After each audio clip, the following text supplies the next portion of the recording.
I'm Angus O'Brien, and you're watching the Permanent Rain Press.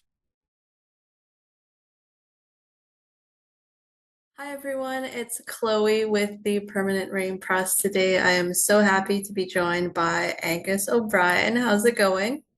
Good. How about you?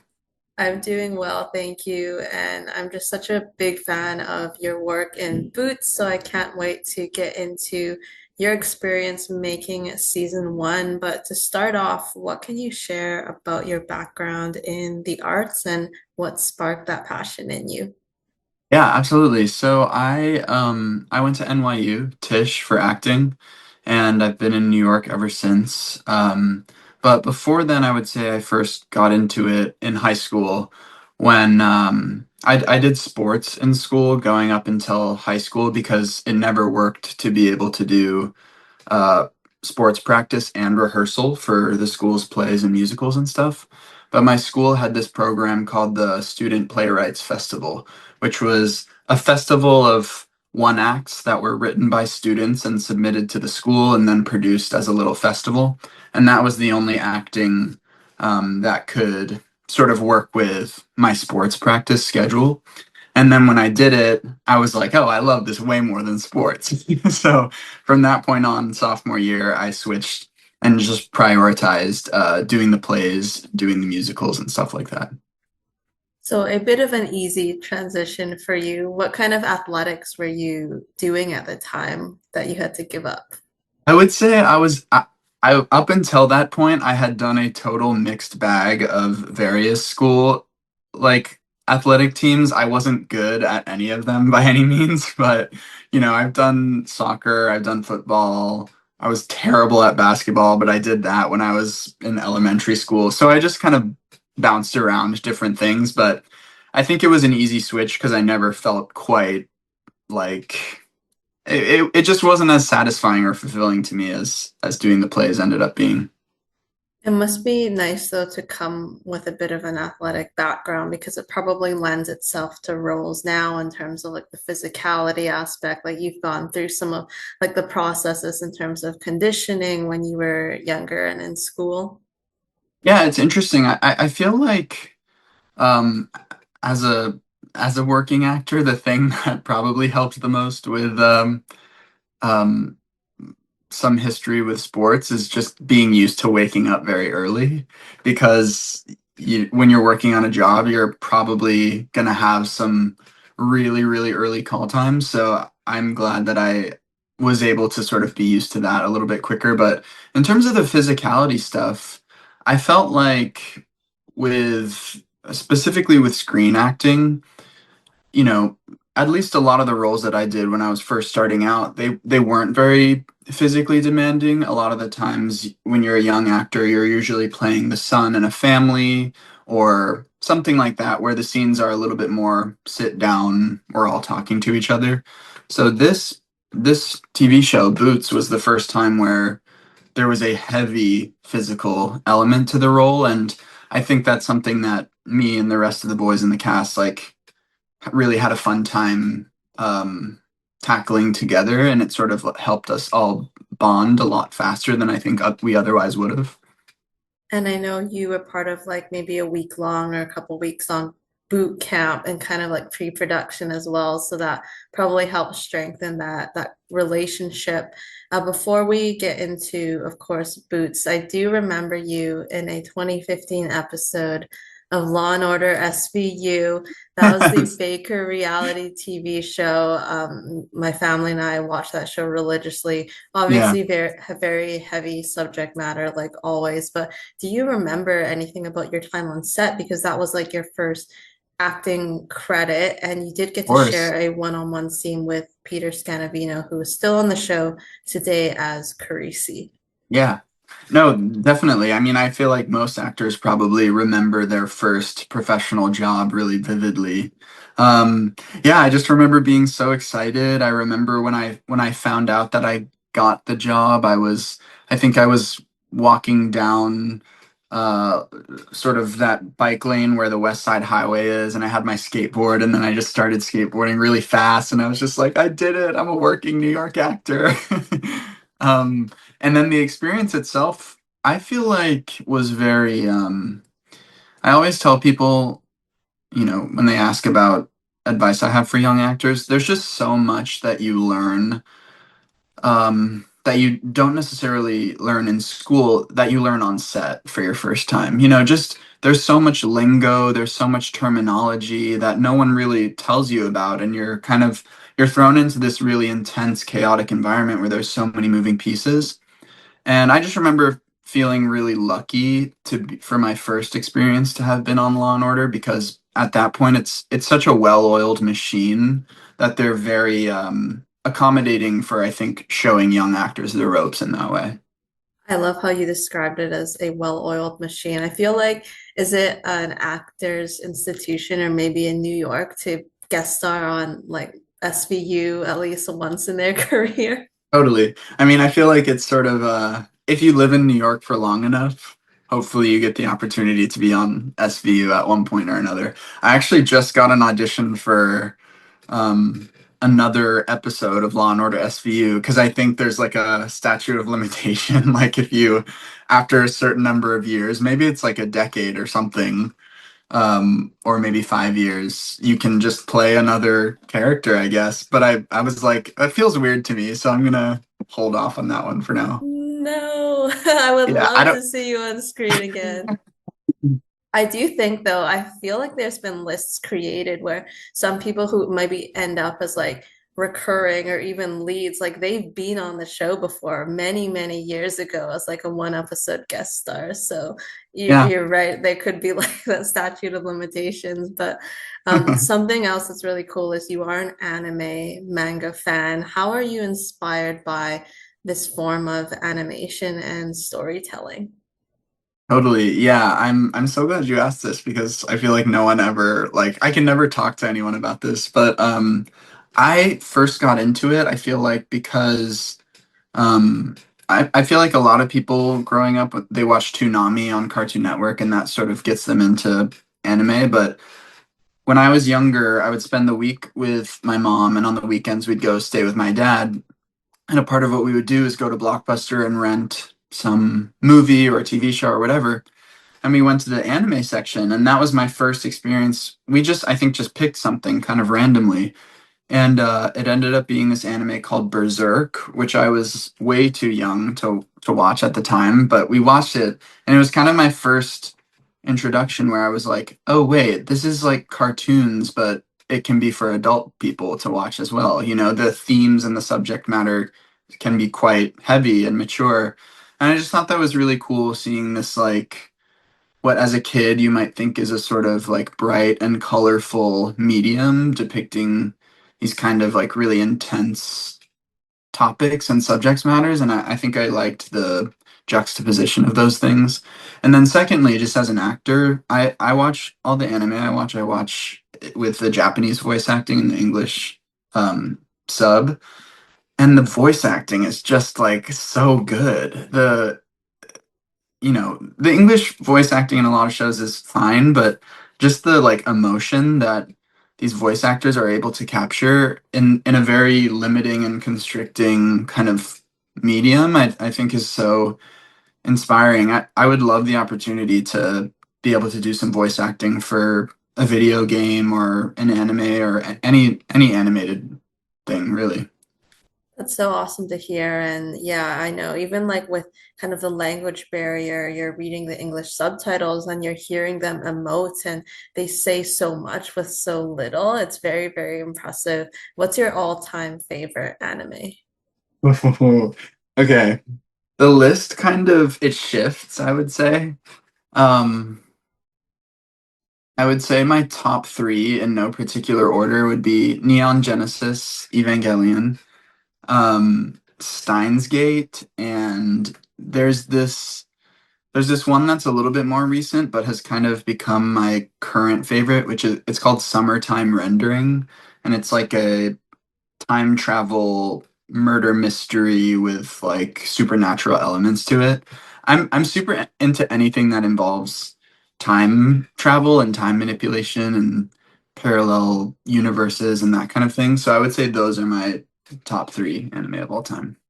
It's always nice to be transported in like the material that you read and that you look at. And I know you used to post like a lot more on Instagram, like different anime photos, not as much anymore, but it's nice Totally. to know that the love and the passion is still there.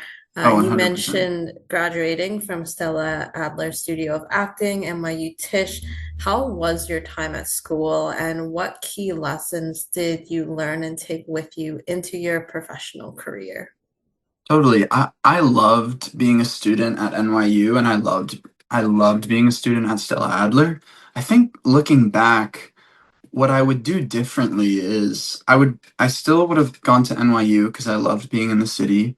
I would have probably just studied something like academic that interested me and taken classes at Stella Adler outside of, because they offer programs for anyone, anyone who wants to take classes there. Because one of the main things that the studio teaches is sort of part of their kind of mission statement is that growth as a human being is synonymous with growth as an actor. And that always resonated with me. I think that's kind of why I zeroed in on that studio going into school, because I think that just appealed to me. As an actor, I didn't want my whole life to become about acting and only acting. I'm interested in like developing other aspects of my life and my character and my personality. And I do think all those things inform your ability to draw on various things for different parts. And I definitely notice, especially in the last 3, 4 years, that the moments that I kind of really prioritized what I needed for myself, just as a person, my acting got better, the opportunities started coming, and I felt like I was much more able to uh, seize the opportunity when they came. I mean, it is never too late to go back to school if you really wanted to Totally. and study something else. Do you have anything in mind that maybe you would have studied as a major had you done things a little differently? Honestly, I love reading, so maybe something with literature or creative writing or something like that. But yeah, I'm not sure. Maybe art history, just something that it sort of expands my horizons a little bit more. You can always ask Kieran for advice as well, the poet, as I'm Oh, sure you are well exactly. aware. Yeah, I should take some creative writing classes with him. Not including Boots, what has been the most pivotal project in your career and how did it leave a lasting impact on you? Yeah, so I love answering this question because I have so much gratitude and admiration for this filmmaker I worked with named Pepi Ginsberg, and she created a short film that I did called The Pass, and I remember there are many reasons why it's kind of stuck with me. First of all, it was my first time professionally where I was able to play a queer character. Normally, for whatever reason, I had been professionally playing straight characters, which I love, and I'm grateful for for that kind of opportunity as an actor. But I was so happy to finally get to play something that was a little bit more close to home. And it was also the first time where I was like the lead of a project. And I think for me, it came at a really pivotal time where I had been guest stars, I had been recurring guest stars, and I loved my experiences. Truly, those experiences changed my life. But this was my first time where I felt the responsibility of like leading a story and sort of carrying the weight of it. And I felt just like really supported by Peppy, and it felt like a true collaboration where her and I just like created something really special. And it was one of those projects where at the time I had a blast doing it, and then you kind of forget about those types of projects because it takes a long time for them to be submitted to festivals and stuff like that. And we submitted to Cannes Film Festival and got accepted there. And I remember when Peppy told me that, I just felt so, that was a moment where I think I was like, wow, like I can do this. I can carry the weight of, you know, the responsibility of being number one on a call sheet and like having it be received really well and be successful. And that was a really big turning point for me because I think that helped me step into more of like a confidence with what I do. And yeah, I will always love Pepi. I can't wait to work with her again. She's the greatest. Everyone should check out all of her work. It's so nice to get that like validation, and to have such a collaborative team, including Pepe, to do this with for that first kind of lead role. You've also worked with some really big Hollywood heavyweights, Yes. CC Spacek, J.K. Simmons, Aaron Paul. So have you learned a lot from them, just like watching them work and getting to share scenes? 100%. I mean, I remember when I worked with Aaron Paul, that was my first recurring guest star, so I was super nervous because it was still quite early in my career. And I'd grown up watching Breaking Bad. My mom and I would binge watch it all the time, and we were absolutely obsessed with it. And he was just so kind and supportive. I remember it was my very first take of the scene that we were doing, and I was so nervous and felt like everything was moving so fast. And we did it, and we yelled cut, and he just looked at me, and he sort of like, was quiet for a second. He just goes, "You're really good, man." And I was like, "Oh my God." I feel so relieved. And yeah, he was just, I think to me, I mean, there's so many kind of like technical lessons and stuff like that that you learn just from working up close with those people.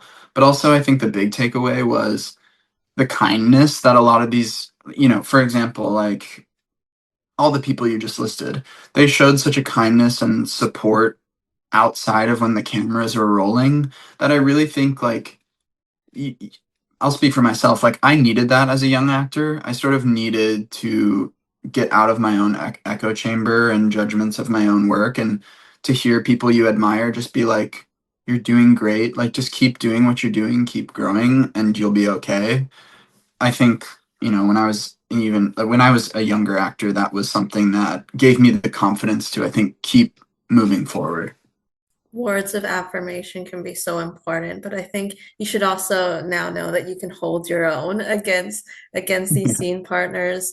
We will get into Boots now, and I Okay. will note for all those watching that we are discussing spoilers, so please make sure you have finished season one before continuing this interview.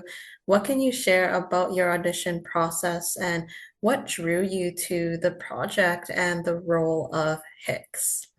Yeah, so I first of all, as an actor, you get sent a lot of auditions, and sometimes they'll send you the pilot, sometimes they won't. This audition, they sent the pilot, and I read it, and I just thought, this is so good. It was distinctly so much better than a lot of other things that you get sent, and you always try your best in an audition, but sometimes you get a script where you're like, oh God, I want this so bad because the script is so good. And actually, when I first got sent the email for, at the time, the Untitled Marines Project, as it was called, they sent me out for Slovacek, actually. So I auditioned for Slovacek, all of it self-tape in the corner of my bedroom here. And I sent in the Slovacek tape, and they replied back to my agents, and they just said, we really like this, but we actually want him to read for this character instead, for Hicks. And I remember, I'm completely biased, but I remember reading the script and I was like, oh, I love Hicks. Like, I really, like, Hicks is my favorite character in the script, just reading it. And so when they sent it to me, I felt even more excited to dive into it. And, and yeah, so went through a few rounds of auditions, all Zoom, all virtual, very mortifying experience.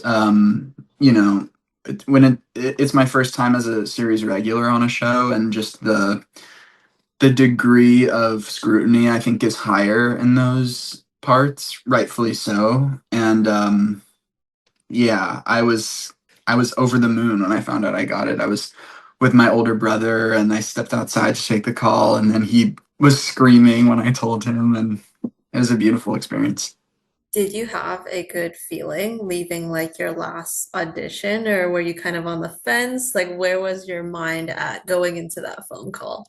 I feel like I had two conflicting feelings because I felt like I prepared a lot and I felt like I did everything in the audition that I wanted to do, but in my personal opinion, I'm just not I have a hard time gauging over Zoom how something that feels so in person is going. Um, there's technical things going on that I'm thinking about. There's people sort of wandering in and out of the background as I'm doing the scene, which, you never know how to interpret that when you're an actor. But I remember being relieved because I didn't feel like I could have done anything differently, but I had no inkling one way or another. Um, so I wasn't surprised, but I didn't really have an idea leaning in one direction or the other. It's also about like managing those expectations as an actor. As I'm sure like you deal with highs and lows and yeses and a lot of no's as well going through your career. So it makes it all that more sweeter, I'm sure, to also get to celebrate with family in that moment. And it's not your first time in uniform though, as well, because you did play soldier before Yeah. in a war drama. But of course, this one being such a big part of the narrative. How did you prepare for the role in pre-production, and were you given any material or resources to study? Yeah, so they did give us a lot of material. They sent us folders of documents and videos, and all that stuff is really helpful just because I feel like it helps. I don't have a history with the military or family members, so it was all quite new to me. But um, I remember watching and reading everything that they sent us, which was great to sort of give us a tone of the kinds of guys that were in these types of places. But I remember the biggest asset for me was we had military advisors on set with us, and they were such amazing guys. They were such a wealth of information, but also they were such characters. And for me, the at least for this season, I think the something that was more important than all of the logistics and facts and stuff like that was the tone of these guys that had experienced these things. And I think going into it, I had a expectation about what a military man looked like and acted like and what kind of person they were.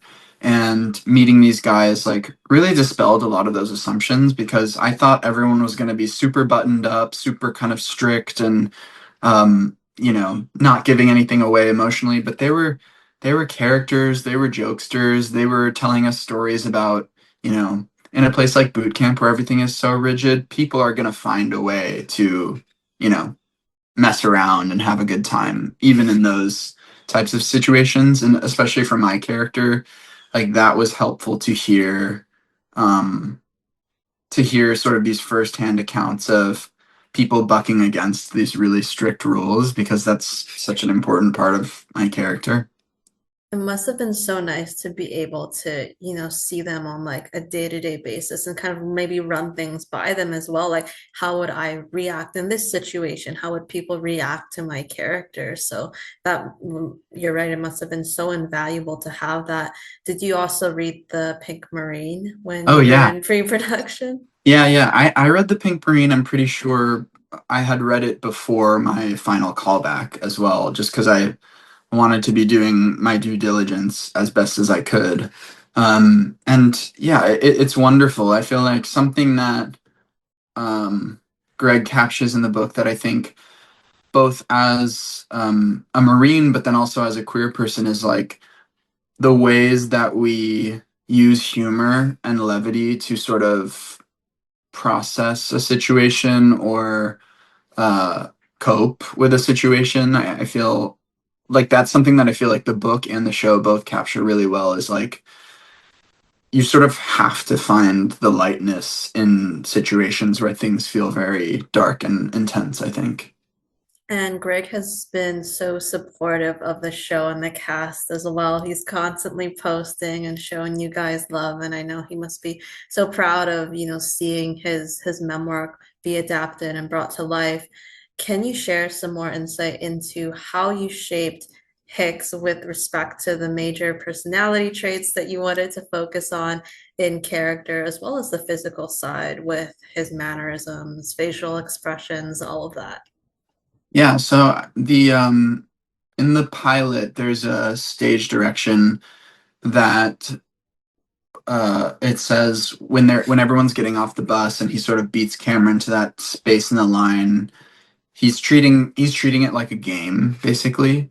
And I thought, like, for me, that was a really helpful jumping off point for the character because I always try to find like what is one thing that me and the character, no matter how different we are, what is one kind of central thing that we can connect on that is sort of my way into the character. And I think the desire to sort of bring a lightness and a sense of like play to a situation is something that I really relate to. I wanted to focus more on that rather than sometimes when you're asked to play a character like Hicks, there's a way of leaning into the sort of sociopathic, manipulative kind of. You almost start to judge the character before you get into playing the character, which I don't think is a good way of starting. I think there's definitely those aspects to him, but I wanted to focus more on um, the positive things that I admire about Hicks. He's completely fearless. He loves to have a good time no matter what's going on. In his own weird way, he does feel like he's bonding with these guys. Nothing he does is sort of in the name of isolating himself from other people. I think he wants to. Once he gets there, he realizes he does want to be a part of the platoon, and I wanted to focus on all those things and the rest of the sort of less savory characteristics. I think, um, like for example, just with the physicality, I wanted Hicks to be someone who was always watching everything that was going on because his main concern is how can I have the most fun or how can I stir the pot or make things more exciting in this situation? Even for other people, he's like, how can I sort of screw things up just enough so that something really exciting happens? And in order to do that, he needs to constantly be watching everyone to see what the dynamics are and see what's changing and see where the drill instructors are. So that's why I think the sort of bug-eyed nature of his face comes from this like wanting to absorb as much information as he can so he can sort of figure out what strings to pull at. I just love how you saw the character and described what you really wanted to play into because he does have like that mischievous, flippant attitude. Like he was the creator of the Brown Bomber Challenge. So again, you can kind of see him wanting to be one of the guys and like pull the platoon together Yeah. in his kind of eclectic way. And but he's very mysterious as well. And we don't get really any information about Hicks past before joining the Marines. So, are there any details you can share about how you interpreted where he came from and his reasons for joining? Yeah, so I don't want to give too much away because I've spoken with Andy, our showrunner, and I remember I had a conversation with Peter, the director of our pilot, Peter Hoare, and we did discuss uh, Andy's idea of specifically like what my family background is, and I don't want to say anything in case it gets explored more in a second season, but I was super excited with his idea of what kind of family I'd come from. It made complete sense to me in some sort of strange way. But I will say the sort of core thing that I think we discussed about Hicks's reasoning for joining was he's a thrill seeker. He sort of has he has like a lust for life in his own kind of unique way. And I think that my hunch is that the the real world, as Hicks knew it, started to become less and less exciting for him, which I think was very concerning. That, these types of people, when life starts to get boring, it can get like pretty bad pretty fast. And so I think he wanted to, I think he probably asked himself, what is the most kind of insane thing I could possibly do, and what is like the most challenging and the most interesting. And I think his answer to that was to sort of throw himself into like one of the most extreme settings that a young guy can throw himself into. I think without seeing probably, I'm guessing much, danger, things like crime, at least in his regular life, exactly. He's not afraid to step into that danger with the Marines. And something very interesting is episode 3 when they're writing the letters. Hicks is writing this very like erotic letter, and I love that I couldn't tell if he was writing to a partner back home or if he was just writing a story of fiction for Yeah. himself. So I really like enjoyed that kind of, not knowing aspect to him. Yeah, there's a mystery with that there, and there are some things that I think are funny because they're left unexplained, you know. And I have my sense of what I was doing, but I kind of like hearing everyone's interpretation of what was going on. What was the intention behind Hicks stealing Ochoa's boots? And again, is it kind of fair to say he didn't take camp too seriously when he arrived? Like, what were those expectations going in? Totally. I think that specifically with the Ochoa situation, he probably clocked that he was the most nervous on the bus, you know, kind of the most skittish, and probably thought he was an easy mark for something exciting and entertaining to happen. Um, but I think also sometimes, specifically with the boots, it's like I think sometimes he does things sort of with the hope of being caught as well, because he kind of gets off on the, I don't know, on the spectacle of being the troublemaker, I think. I think in a way it's that, and it's also immediately upon getting to boot camp, he's wanting to kind of poke and prod and test the waters and see who is kind of worth like in a weird way worth his time and attention, basically, because in a platoon there were 72 of us, so you're gonna get to know everyone over time. But I think in that moment he was kind of seeing like, okay, who's the most fun, who's the most interesting, who's the most smart, and that was one of his sort of tests in that way.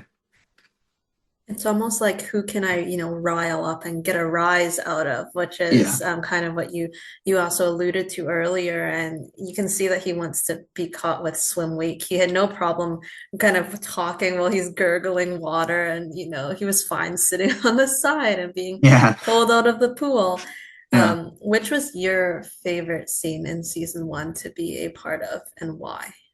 I would say in episode 4, there's the toilet paper heist, and I feel like for me that's just one of my favorite moments of the season because, well, I got to do something really fun with a bunch of guys that I really love, um, and that was a really fun scene for me to shoot. But then also the way that that episode is edited, all of that is going on at the same time as Sullivan and Cameron are having their scene in the dumpster, and the back and forth between these two scenes, one is very kind of light and silly, and one is really gets to the heart of what the entire show is about, happening simultaneously. It was so satisfying to me, and I felt very grateful to be a part of that juxtaposition from one scene to the other.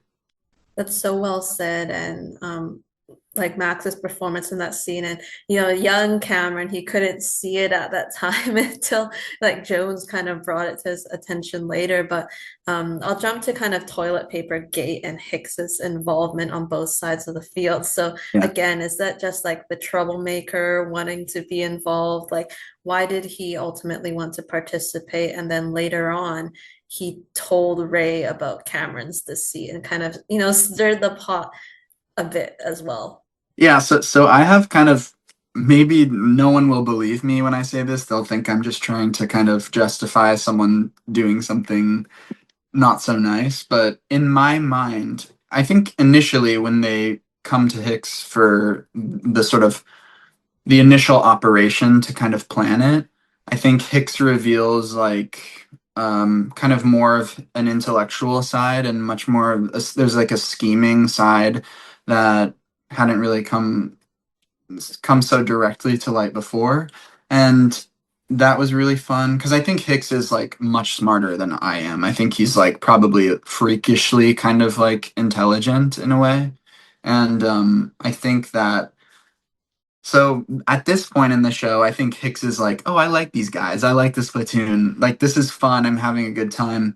And particularly with Ray and Cameron, I think he can clock that there is a dynamic of, I mean, it's explored in the show. There is a dynamic of kind of like uh, Ray is the sort of strong man, and Cameron kind of what probably in his outside life maybe fell into more of like a sidekick role to Ray's leading man, and could see that that dynamic is shifting.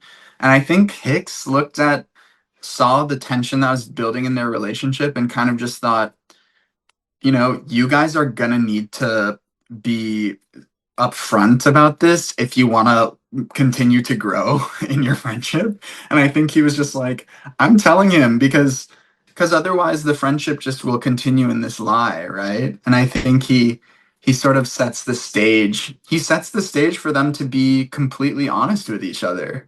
And I think in his own sick way, that's his way of justifying what he did. I mean, I'm sure he really got a huge kick out of when they had their fight as well. But in his mind, he's like, I made it so that they could move forward with their friendship in honesty and grow as individuals. So when they reconcile, Hicks is taking credit for all of that. Yeah, of course. I love it. The stripping down butt naked, throwing the toilet paper, flushing it, bit of a Yeah, loose cannon there, totally. Yeah, absolutely. It's which just was fun to be in a setting that is so strict and also with a group of guys that are kind of so intent on like proving themselves in a certain kind of way. It was fun to play someone that was just like so not concerned with any of that. At least initially, just really he was not there to prove anything with anyone. I think what I liked talking about with Andy is like, you know, Hicks is a strong guy. He's smart. Like, there's no reason why he shouldn't be able to really excel at everything he's doing. But I just think he realizes it's more fun for him to go about things in his own way and his own pace. for sure. And so many of the characters are there, like you mentioned, to prove something to others, to prove something for themselves. So it's nice to have like a mix of characters, like with Hicks, who isn't, doing this for a specific reason other Yeah. than, maybe a change of pace, change of lifestyle. Which was your favorite training week activity to film? I really liked the confidence course just because I'm super into like I love heights, I love roller coasters, that kind of like that stuff is very fun to me. And it's like you don't always get to do that kind of stuff as an actor, so it feels fun to, have wires attached to you and be have giant cranes shooting these shots that are so massive. That's something you only get to do when you're working on a show like this with, that Netflix budget. So I was very happy on that day. You had an animal co-star for a couple of episodes. How was the snake to work with, and did you become comfortable quite quickly? Yes, I loved that little snake. Okay, so there were two milk snakes that the animal wranglers basically, I remember the day before I was meant to be shooting with them, they kind of introduced me to them and just like let me hold them and see. And there's such I've always been kind of neutral about snakes. I've never like particularly thought they were cute or scary or what, but these ones were so cute and they were so tiny and like they were the most gentle snakes I've ever seen. They were so and they had these little cartoon cute faces. Um so it was a lot of fun because you could just kind of hold them, and as an actor it's really helpful to just have something that's kind of shifting that you're responding to, so it keeps you like really alive in the present moment because you can't just you have to be responding to the thing that's in your hand, and kind of makes whatever else is happening sort of come a lot more easy. Um, so I had a blast. I wish I had more time with the snake. Unfortunately, the snake met its end. But Yes. I know I was watching another interview you did, and it's cute that you had like a bit of a chemistry read with the snake before Yeah. the day you actually filmed with them. In episode 6, we're introduced to the conspiracy theorist in Hicks. How fun was it to play into this very serious aspect of him imparting his or trying to impart his beliefs on the other recruits? Yeah, I mean, there are just so many things about him that are so idiosyncratic and bizarre um that I kind of love. I was talking, I always say Miles and I are like best friends, and we always make each other laugh, and it always feels like the times where we make each other laugh are when one of us thinks we're being so dead serious and says something with like such a such an earnest seriousness. And I think what was funny for me with Hicks in that moment is like he's such a kind of troublemaker and doesn't take anything seriously, but you really like see him kind of switch into this like dire, like high stakes mode that is just sort of amusing to see him take on for something that feels so, you know, so random kind of. I know it's like the saltpeter, and at first you hear it and you're like, "Oh, okay," but you can see later when Slovacek he's bought in, so Hicks has Yeah. done his job at that Yeah. point. Describe the feeling for him receiving his Eagle Globe and Anchor emblem, graduating with his platoon, and what that meant to him to get through this training. Yeah, I think Hicks's expectation of his experience going into it was so not to end up feeling such a strong attachment to his platoon and to these guys. I think over the course of the season is sort of like surprised by himself at how much he cares in his own strange way. And a lot of things happen throughout the season that are abnormal, I think, for the experience of a typical boot camp experience. And to have gone through those things and feel all these different guys from different backgrounds like really rely on each other. I think he realizes that in that moment, he realizes he was expecting to just kind of have a good time and amuse himself, and he ended up feeling like he actually really grew as a person. And I don't think he's so callous or bizarre or strange that can't move him. I think he feels somewhat relieved to feel a little bit changed. There are a couple of close-ups in season 1 that really stuck with me, and your face was one of them because you see his face quiver a little, like you can see him holding back, but starting to get emotional when he gets the emblem in his hand. So, well done to you, and that was such a good scene with the music. I have to say, when you watch it back in post, I'm sure like it just added so much to that scene, as well as when they're waiting for Cameron at the finish line of the Crucible. How was the final bar karaoke scene to film? And was there ever any question that it wasn't going to be Hicks on stage singing? No, it was written in the script that it was Hicks, and yeah, it was so much fun. I mean, the whole last episode in general, like both with the graduation, the receiving our pins, the bar scene, you know, we all shot this in mostly chronological order. I mean, episode by episode, it was chronological. So by the time we ended up finishing the last episode, it really felt like we were coming to the end of this long experience of shooting the show. And there was such a huge amount of camaraderie amongst us as a cast and a crew. And to be able to do these scenes where you can just use that feeling of kind of respect and adoration for these people around you. It felt so cathartic. It felt so sweet. To just to get to be in a bar and all these guys, they're just so joyful, and we're all so excited that we're finally finishing. I think really sets up, all that joy really sets up the cliffhanger at the end of the season really well for this kind of drop in your stomach. You think like they're so happy right now. What's about to happen next? Were you a big fan of the song choice? Oh my God, yeah. What's so funny though is like I had listened to that song so many times to just learn the words and to feel comfortable with it. And my Spotify Wrapped, it was like all regular songs that I listened to, and number one was David Bowie. And I was like, well, it makes sense. I listened You're to it on repeat truly for weeks and weeks. you're like that tracks when you saw it. That makes a lot of Yeah. sense, but it I was needed to such a take a great break scene. from it, and then now I can come back and appreciate it.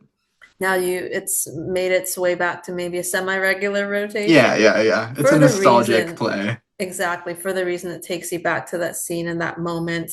By the end of season one, how do you think Hicks's personal definition of masculinity has changed, as well as his views on the Marines and their mission?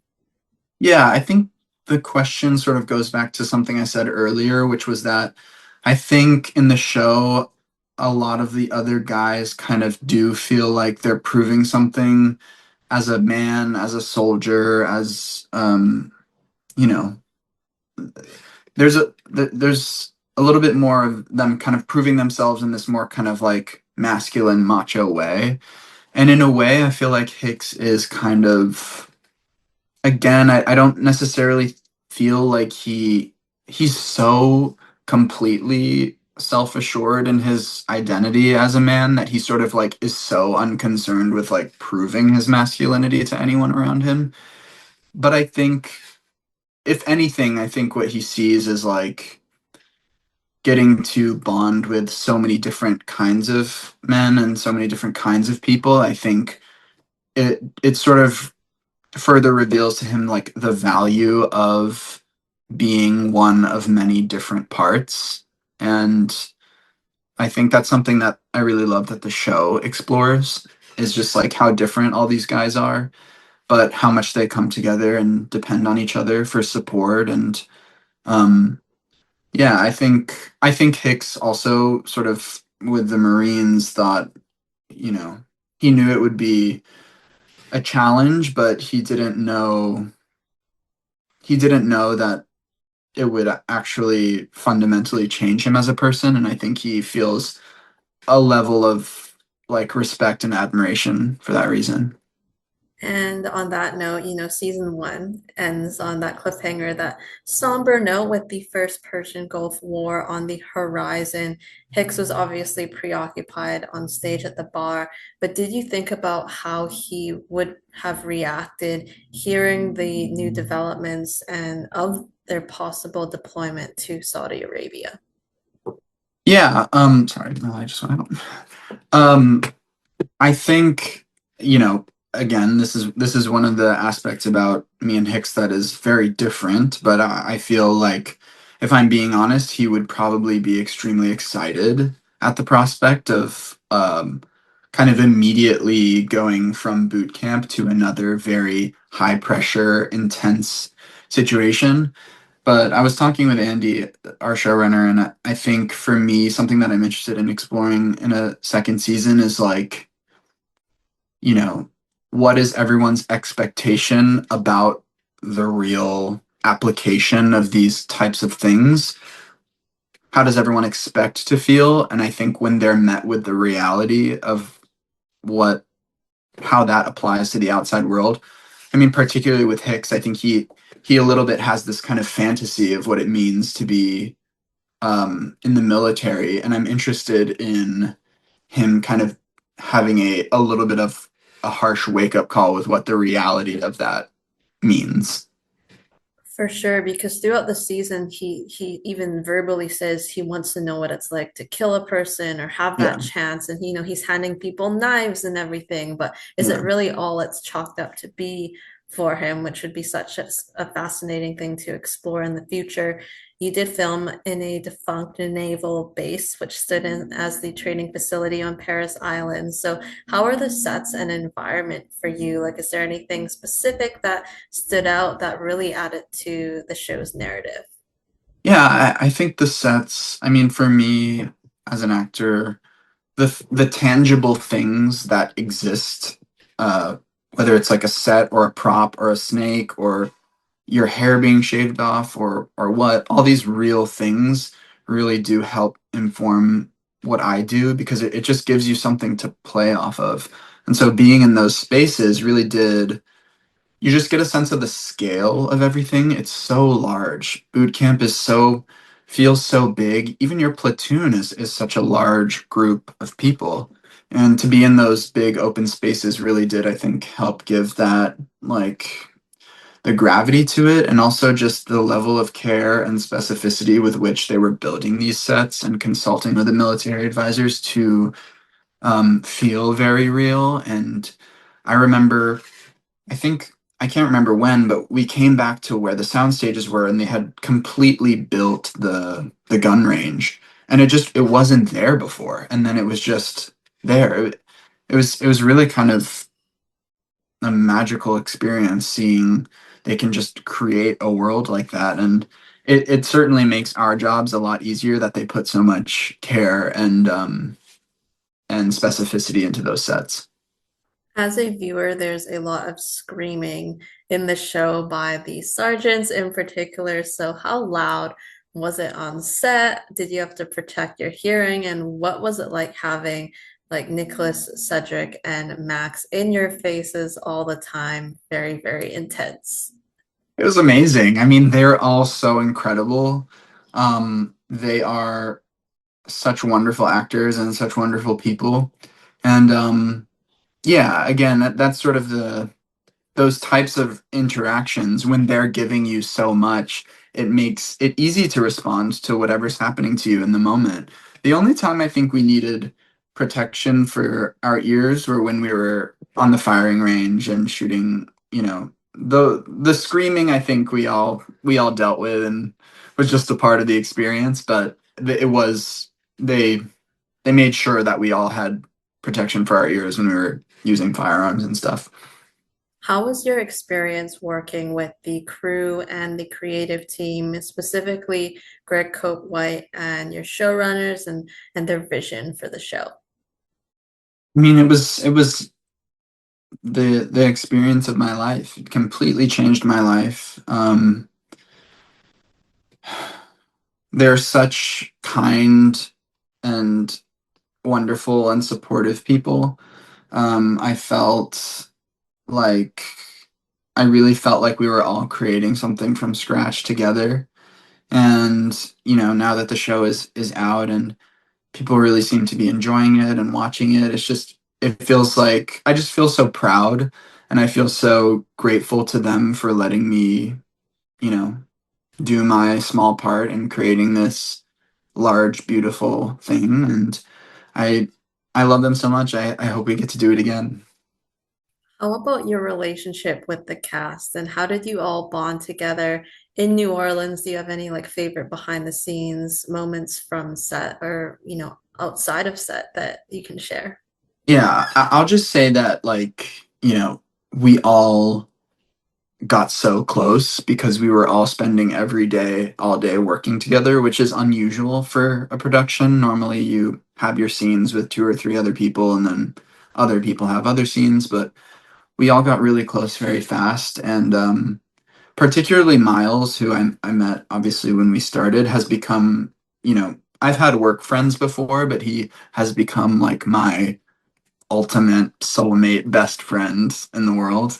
And it was so it was so fun to show up to work every day with someone who is just your legitimate best friend and know you're gonna probably spend the day laughing and having a good time and everyone was just everyone in the cast was so wonderful and we because we spent so many days um shooting, we no one really had any days off. I feel like when we did get time off, a lot of us were kind of just relaxing and resting for the next week of work. But yeah, we would go out dancing and go out to the pool and go swimming and stuff like that when we had the energy to. I have to sneak in a bit about that food fight because Yeah. Hicks' face by far looked the messiest. And I was told that the scene with the chaplain that was done like the day after you actually filmed the food fight. So, I mean, how was that experience for you? And were you still cleaning out mashed potatoes and lard from your ear? Yeah, that was, I mean, it was so fun in one way, but the less glamorous aspect about spending all, because that food fight scene, I think we spent 2 full days shooting that whole sequence. And, it sounds fun and it was fun when we were shooting it, but you're spending 90% of the day just kind of sitting and waiting with food dried all over your face. And it was real food and it started to smell kind of crazy. But yeah, I mean, that was one of those moments where you're bonding with everyone because you're all going through the same shit that everyone else is going through. That shower at the end of the day, once you were Oh done, my those things God. must have felt so, so good. It was so good, and I remember because obviously, we finished the day, and the makeup department was amazing, and they'd help us like as much as they could to get everything off. And I was just like, I'd actually don't even want to spend so much time here wiping this food off because like I just want to get home and get in my shower like as fast as possible. It's like that whole double cleanse, triple cleanse kind of Oh thing. yeah, You're like, I need maybe a yes. fifth or a sixth. I feel like Um, I was like every like next hour I was like finding a chunk of like mashed potatoes somewhere that I needed to remove. we will move away from boots now. I know that you are openly queer and proudly part of the LGBTQ plus community. Tell me about the people and support you found in this space, not only as a human being, but also as an artist and a creator.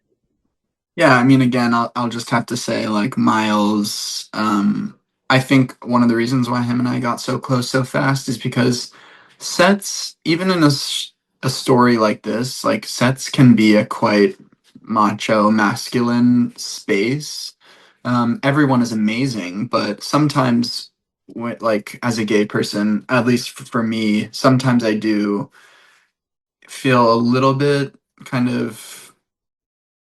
You just crave someone who can have the same sense of humor and talk in the same way, and to have that in Miles it was such a relief because I think it made the day to day a lot less draining than it could have been. And that's even like with the cast and crew of such wonderful guys, like I love them all so much, but it does sort of like charge your spirit to be able to not have to, you know, kind of like muffle the things you would talk about and talk in the same way that you would normally talk about, or that you would normally talk.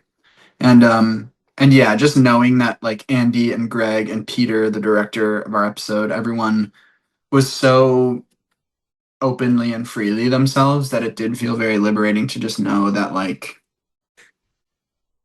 yeah, to be able to like fully embrace who I was as a person and who I am, and that brings something special and unique to the experience. I always felt very supported in that way.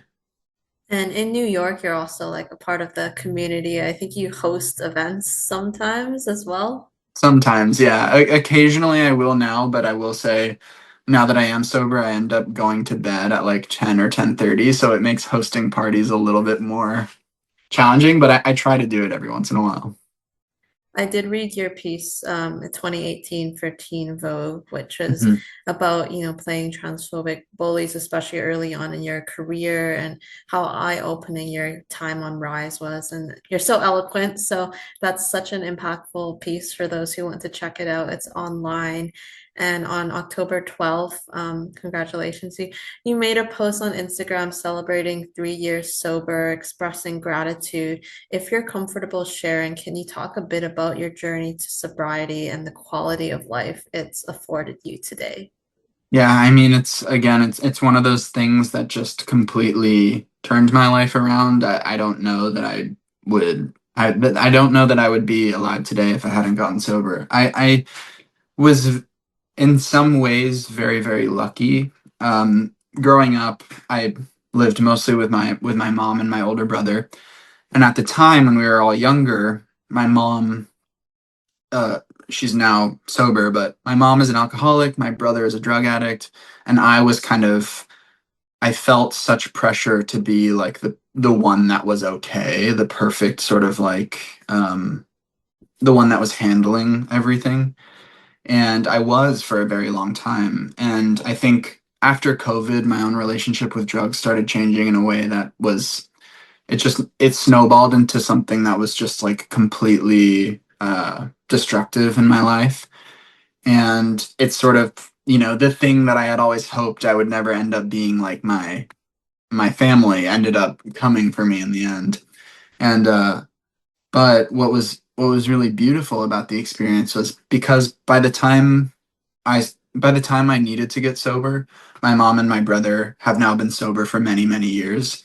So I was very fortunate because I had them as a resource. As soon as I admitted that I needed help, I was able to immediately turn to them and just be like, "Yeah, I'm a drug addict too, so can you please help me?" And they were just like, absolutely. There was no judgment, obviously, from them. And I went back to LA for a month and stayed with my brother, got sober, and went to meetings, worked the program. I don't really work the program so much anymore, but I love it. I still love popping into a meeting every once in a while. But yeah, I mean, the quality of life is just night and day. I didn't get sober in the way that like some people get sober just to kind of like have a little bit more energy or clarity. Like I was a sort of classic drug addict. And so I really needed to get sober. And for people who get sober when they need to, it just, your life completely changes. You're able to start living your life again. I remember on my 30th day of sobriety, I found out that I booked this play that I went straight into working from spending the time in LA. And it was kind of this light bulb moment where I was like, oh my God, all it took was for me to get sober for 30 days and already things are starting to get better. And it was so nice to be able to go straight from my 1 month of sobriety into a rehearsal process because it was just very structured and I had somewhere I was going into every day and socializing every day. And then I've been so fortunate because things have just continued to get better and better. And I feel like when opportunities come my way, I'm so much more able to seize the moment and prepare for them and, be responsible for my side of the street and bring 110% of what I can to any situation. I love being sober. I love sleeping 8 hours a day. I love eating food. I feel like the serenity and the peace of mind is something that I've always wanted my entire life, even growing up in a house, in a kind of chaotic house. And now finally it's like everyone's sober. I'm so close with my mom and my brother and everything just feels like it's settling into the way that I want it to be in my life. And yeah, I'm so grateful for it. Thank you for sharing all of that. I think it's so courageous to do so, and I'm happy for you. You should be so proud of yourself, and it's so nice that you have like this good core circle, including your partner Chris as well, who I know Yeah. comments on your posts, and like you two have been in a relationship for a bit now. So it's so nice to Yeah. have those people to kind of, come home to and things like that. I have a couple more wild card questions for you. If you had to create your own Jesus juice, what would you include in your concoction? Okay, so I would probably as a sober person, I would probably make it one of those like bougie mocktails that you can get at a restaurant. Something that like Bella Hadid would order at a restaurant when she was trying to like be good. Something with like mint, maybe some like yuzu soda in there, ginger, something like citrusy and minty, I think. And secrets, you're forgetting that one. Oh, and secrets, always secrets, yeah. And our signature question for you, if you could be any ice cream flavor, which would you be and why? Okay, so I love this question. I can't remember where I heard this from, but someone said that the ideal dessert is has three components. It has something hot, something cold, and something crunchy. And I completely align with that train of thought. So I think for me it would probably be it would be like a coffee ice cream with hot fudge drizzled on top and like an Oreo crumble element to it. I love the thought process that went into it. It sounds very indulgent and a Exactly. Yeah. perfect way to end things off. Thank you so much, Angus, for taking the time to chat. I really appreciate it. Thank you so much. It was a blast. Thanks for having me. Of course, hopefully we can catch up again in the future. But until then, for all those watching, make sure to catch Angus as Hicks in Boots. Season 1 is out now on Netflix, and we will see you next time. Bye bye.